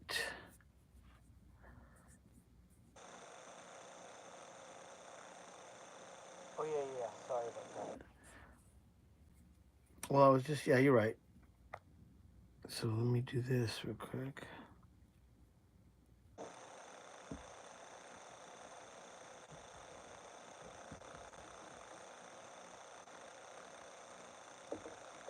It's just hard to get this all done on a small little, I mean, the table's big, but doing it on the spot, I don't really easily clear it out and make enough room for myself.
this all within a little area that I usually have it cleared out, and I don't have a camera in front of me, but we've started this and we've got to finish it.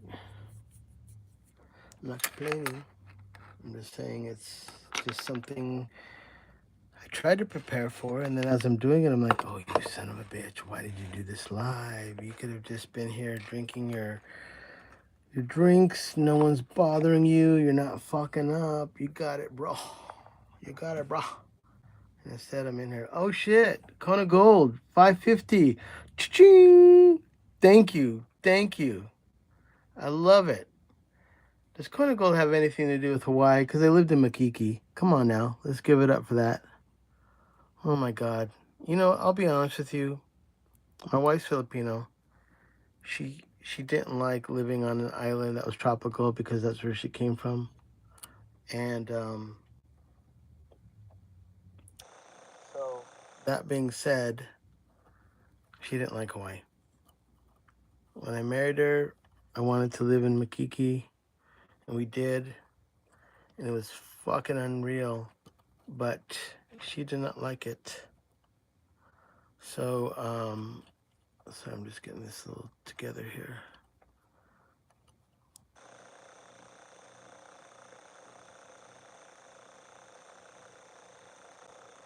To go in there, come on.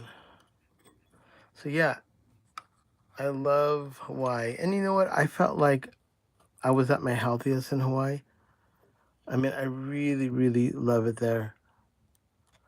Um, and I used to wake up in the morning. I'd make my espresso. I'd get up at like 6 in the morning, and I lived looking at Diamond Head. So I could see the clouds going over Diamond Head. You could see the mist above the ocean, and the sun was coming up over Diamond Head. Oh my fucking God. You talk about like a really beautiful, you know, just unfucking real. I loved living in Makiki, but there was a point where, at least for me, it was a little expensive to live there.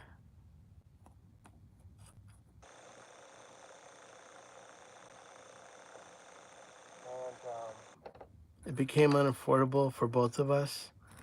Even though at the time, oh shit, didn't go. Even though at the time,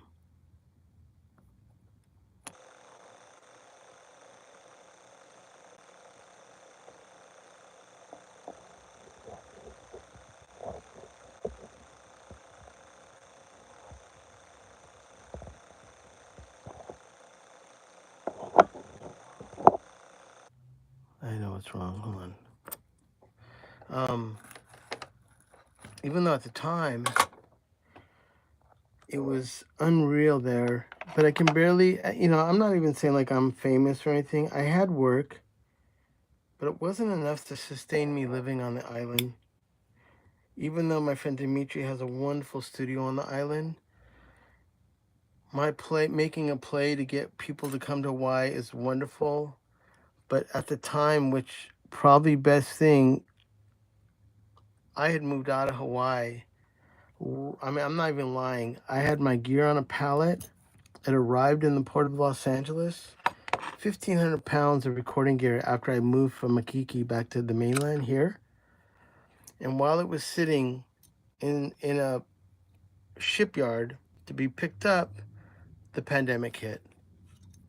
You talk about a real motherfucker. So I don't know at that point. Of course, my destiny had changed. But I don't know what would have happened if I would have stayed on the island because being isolated like that, sounds like a nightmare. So I don't know. So yeah, I just we moved back to the mainland, and my wife was happier in the long run. She did not like the heat on the island, but we had a condo that was in Makiki, which honestly, when we would open up the windows in the front, and then we'd open up our sliding glass door, we would have to put when you have your towels dry, we would hang them on a hanger. And the wind was so strong through our apartment, we had to clip our towels down because if we put them up in the doorway, open up both of the windows, it was like vacuum tube of sea breeze that flew through our house. It was insane. It was so fucking beautiful. And so I don't know. In my mind, I wish I could retire there. I'm almost at that age, but like realistically, I don't think I'll be able to afford to live on the island. Now, Dimitri is a partner at my microphone company. Depending on how it is building our mics and what we're doing, I could make that into a satellite kind of place to live for me. And if I could still be making microphones, that'd be great. But that does put a hamper on me producing, and I do like producing as well. So I can't say that I like, I didn't want to give up. one for the other. Um, but don't get me going about Makiki. I loved it. The light came on here.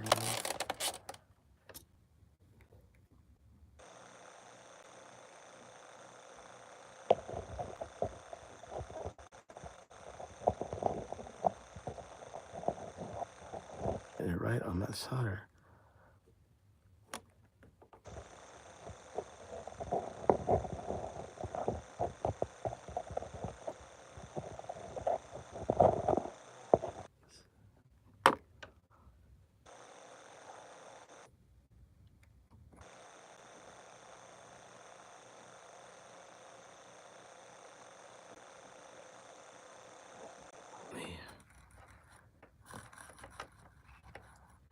I mean, it's a big piece of wire. It's just really, I mean, it's a few small strands that make up that one, but I got to make sure that it's solid in there. So the ground's good. Yeah. Let me just do a double check on the screws here. Where is my favorite screwdriver? Where'd you go? There it is. Alright, well, looking at the time, I got 20 minutes left. And let's see, that was good.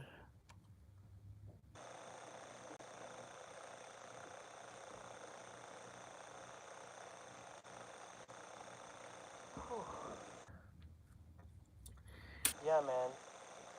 I mean, I will say about Hawaii, it's life changing. And speaking of Steve Albini, that's the reason I even got turned on to Hawaii. I had recorded with Steve Albini, and then Steve asked for my band to open up for his band in Los Angeles. And through recording with him, making a record, and I picked him up at the airport when he arrived in LA, and I took him to John Golden Mastering. I hung out with Steve all day, and just obviously hanging out with him when I made the record. I just fucking can't tell you enough on what a fucking great guy that guy was. God rest his soul. And Steve had asked me, and I met his wife many times, Heather. And when I recorded with Kim Deal, I had gone out there for the Breeders record, and I went out to dinner with him and Heather. And Steve, even though him and his wife, girlfriend Heather, at the time, had been together 15 years, 10 years, I'm not sure. Um, They were going to get married. so Steve and Heather invited me to the wedding, and I was convinced. I was like, "Oh yeah, cool. I love going to Chicago. Chicago pizza. I'm good to go." I don't read the invitation. I start getting ready to buy my ticket to go to Chicago, and it says Honolulu, Hawaii. I was like, "What? An island? I've never been to an island. I mean, I've been to Europe, and that was pre me going to China." I was like, "Oh fuck! I don't even own a pair of shorts." So I went to the wedding. I flew. I landed in Honolulu. They were at Turtle Bay on the other side of the island on the North Shore. And I remember I had these. I always wore these Levi Action slacks. My shorts today are Levi Action slacks, and I cut them to shorts. Literally when I landed on the island, so I was walking around with Blundstone steel toe boots, black socks. My shorts were cut into my pants. My slacks were cut into shorts. I look like a fucking death rocker on a tropical island, but I just could not believe on how good I felt in Hawaii. So I went to Steve's wedding, which I was grateful. It was beautiful. Him and Heather got married there. And while I was on the island, equivalent to like a local paper, had some rock bands they had did a story on. So at that time, it was MySpace, and I wrote them on MySpace, and I contacted them, said, "Hey, I'm from LA. I'm at a friend's wedding here. Let me know if you want someone to record you. I'm going back to the mainland. We can figure something out." And then they brought me back, and then that just turned into me basically for off and on for 8 years. And I think 1 year straight, I lived in the Ohana East Hotel. I lived on the island for a year straight in a hotel, and it was insane. So yeah, that got my mind going on recording bands somewhere else, and that led me to record in China. But it all comes down to Steve Albini. He's the guy that helped me do this. Okay, so I've been talking. So what I've done now, so you can see it's taken me a minute, is I've now got my ground and positive wire. This one will be connected here, and like I said, if you can see it's about each one is cut to about 9 inches. And what I'm going to do is wind them up and make kind of a cobra snake in the inside here, and then re-solder them to the negative and the positive. But before I do that, I've got to make a ground loop, and I've got to make that loop here. Well, here's the deal. I think I'm running out of time. I was really, really trying to make this happen. I want to do this right. This is a really killer mic, and I'm going to have to come back for a part two because I know I still have to hook these other, I have to hook a bracket off this hook right here, and I've got to run a ground around to this one, and I've got to run a ground around to this one. I got to rewind that, connect the grounds there, and then put everything back together, and that will add up to let's see, these are 9 and 9 inches, and then I have these are 6 inches a piece, which are going to be the ground. So so that's 12 inches, and then 18 inches of silver wiring will be added to this. So right now, that is what we got going on. I'm gonna have to put everything on ice on what do we call them? What's I gonna say? Mothballs? I don't know. Put everything on hold for a second. But anyways, I'll be back once this microphone's done. Just to let you know, it will be encased in this beautiful. That mic will be going inside this. This is a automobile paint, really killer green. I love it. But yeah, so it's about 150, 200 bucks in silver wiring that's going into this beautiful mic that I painted. But the donor body was an R40, which has usually a bigger gap for a ribbon. And I'll be selling this microphone. You can hit me up in the details if you want it. The last one I did, which was last week, sold to my friend in Tacoma, Washington. It went within a day. So if you are thinking about it, hit me up and we can square it out. And this mic will be yours. Write me and I'll tell you how much it is. It's not too much more than the mods at the end of the day, but you are getting a wicked microphone that will sound beautiful, and it really does sound really original. It's a ribbon, but it has the smoothest top end you've ever heard, and that's because of the silver wiring. So yeah, it's killer. So I'll be tuning in, or I'll be going back online this evening. That may be out of the time for Joey and Paul, but thank you guys. And I want to give a big thanks out to Kona Gold for sending me 550, man. That is pretty much my coffee I just bought today, and that really helps me out. And I want to thank Mary and Sam for sending their money. They sent me a, go back in time here. Actually, I want to make sure I got all these questions right. They sent me a 10 spot. Thank you so much. And once again, I'm not a trust fund guy. I'm almost 60. I'm doing this because I love it. All your help really permits me to keep on doing mics. I'm mainly a producer. I love making records. The records I do is sick. Watch some of my tutorials on. They're a little bit different, but there's no bullshit. I'm not gonna tell you like people always ask me how. No one asks me fucking anything. I just do sick drums, make sick records, and people like it, and that's all. The end of the day is matters. So let me see if I got some questions here. Make sure before I get rid of this, I won't be able to see your questions. Done for. Let's see here. Hold on a second. Thanks for actually watching this too. I usually wouldn't show people what I'm doing here, but it's just, yeah, it does take pretty quick to the silver. I'm actually using probably soldering that was gonna kill me. This is probably fucking massively old school solder that I bought and probably has lead in it. Um, let's see some questions. Make sure I got everyone good. Shout out to Honolulu, Hawaii, Makiki. Anybody? My friend in Guam, he's got two mics going his way. So yeah, man, tropical islands, I can relate. I can relate. Even England, you're on a fucking island too. It's tropical. It's humid sometimes. I bet in the summer, man. I've been to Minehead and I've been to God. My band played in Minehead with Gang of Four, Battles, Shellac, Mount Banana, X.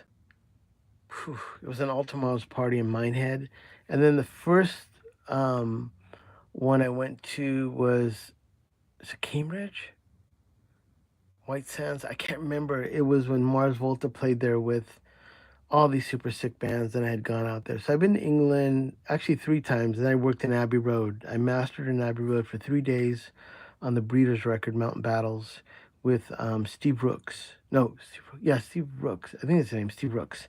So yeah, I've been to England three times, man, going to Abbey Road.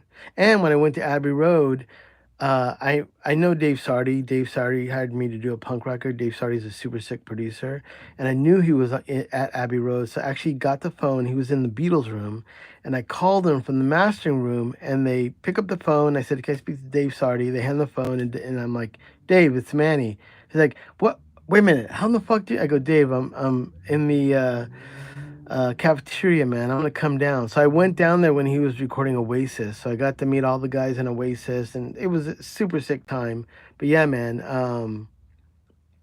Yeah, thanks to Kona Gold, and man, that's it. That's my little story of the day. I'll tell you about Abbey Road sometime, but I got to get going. Thank you all for tuning in. There's gonna be a part two to this, I promise. And I'll finish off the wiring. And like I said, if you're interested in this microphone, hit me up. The last one sold within a day, and this is number six, the sixth one I've ever made like this. And they sound fucking beautiful. They sound very unique and soft upper frequencies. I can't even imagine what this would sound like on piano or like a super sick single mono overhead or maybe even a crooner vocal. But anyways, all right, talk to you soon.